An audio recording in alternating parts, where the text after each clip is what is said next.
Hey, it's Joshua Vergara. What's going on, everybody? And here we are. Let's get into it. The Samsung Galaxy S20 line. We have the S20, the S20 Plus, and the S20 Ultra. I'm not gonna lie, taking a look at these phones really makes it seem like we're hitting critical mass when it comes to our high-powered smartphones. As usual with Samsung, there are so many things to talk about all at once. In this case, we have 3 different versions of the Galaxy S20 line. Now, of course, S20 is a leap from S10, and that leap is going to entail a number of upgrades to what you might have already enjoyed in last year's phone. Across all 3 of these phones, you're going to get certain features on the smaller versions and then way more features on the Ultra version. So let's go through some of those specs real quick. The screens are 6.2 inches, 6.7 inches, and 6.9 inches respectively. And all of them are Quad HD Plus resolution with 120Hz refresh rate screens.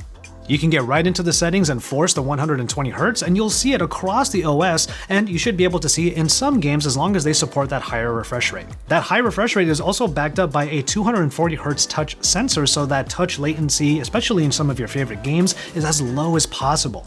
You'll also see that the top of the screen still has that little hole punch. It's just a single camera on the front, always dead center at the top, and as far as the different specs are concerned, you get a 10 megapixel front-facing camera on both the Galaxy S20 and S20 Plus, while the Galaxy S20 Ultra gets a whopping 40 megapixel front-facing camera.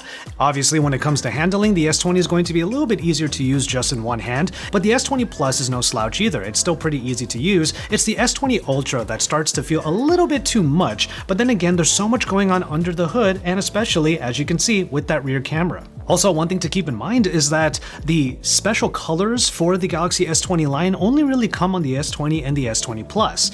The S20 also has now a cloud pink version, while the S20 Plus has a cloud blue version. On the Galaxy S20 Ultra, you only get the black and gray versions.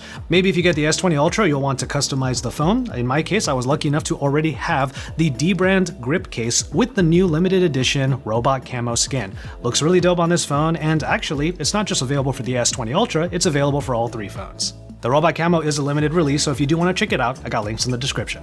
So before we get to all of the different cameras on these different phones, let's take a look at some of the specifications underneath the surface.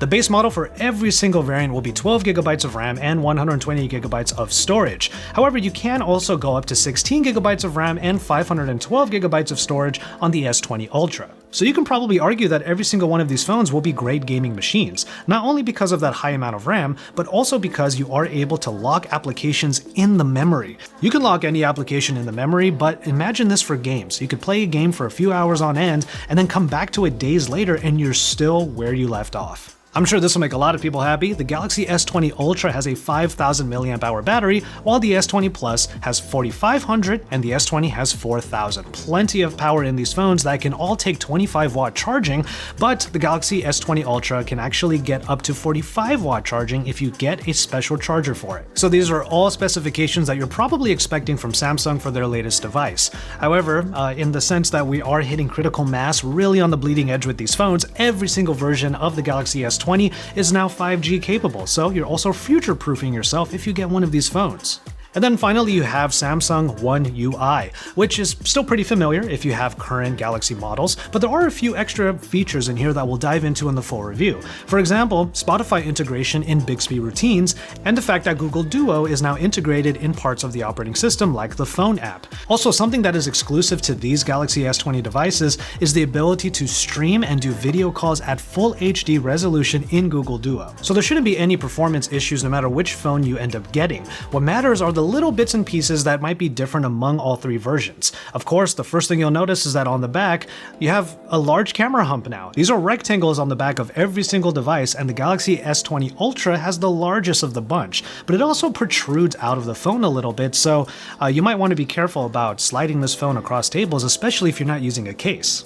But let's go ahead and talk about those cameras. You get something a little bit different in each and every phone, and we'll start with the Galaxy S20 Ultra. It has a quadruple camera setup where the main sensor is actually a 108 megapixel camera.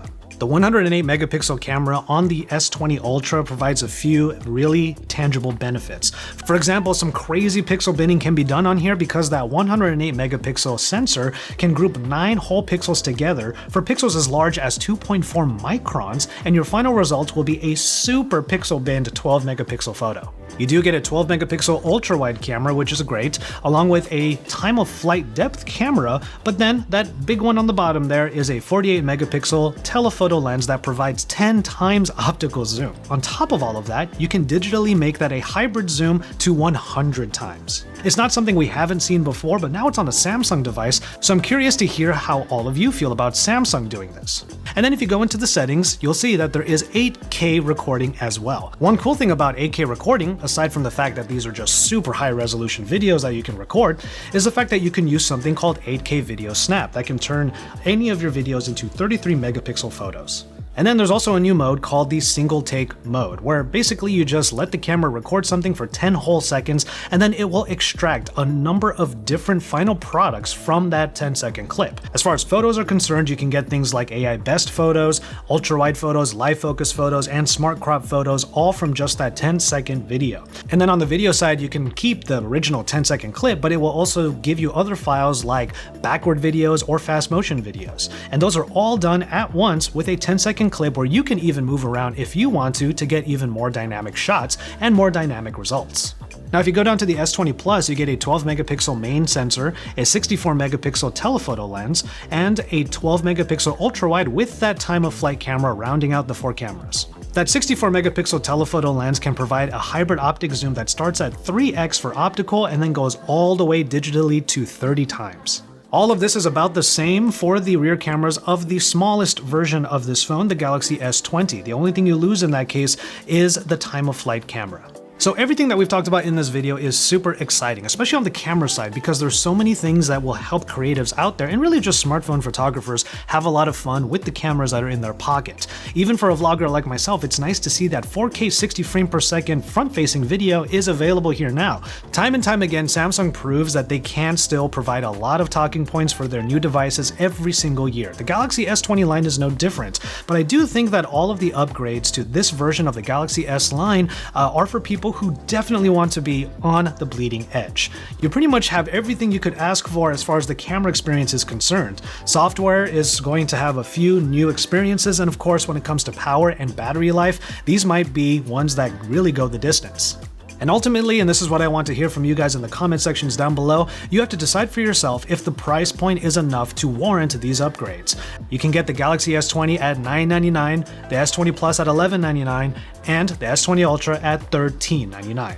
That's a pretty big pill to swallow, I'm not gonna lie, but if you are a very specific type of user that just needs the absolute best, be it a gamer, a creative, or you just want to have one of the most powerful phones for your work and play, you might be looking at the best ones to start off 2020. So I want to hear what all of you have to say about the Galaxy S20 line. These are all still very exciting phones, and I want to know if the upgrades are enough to get you to pay those prices. But I'm going to go ahead and call it on this one. Thank you so much for watching. I tried to fit a lot in this hands-on video. After all, Samsung tends to have so many things to show at every Unpacked, and this one was no different. Look forward to even more on my channel, and you can subscribe to my channel if you haven't already, and consider hitting that bell over on the side to keep up with everything Galaxy S20 and beyond.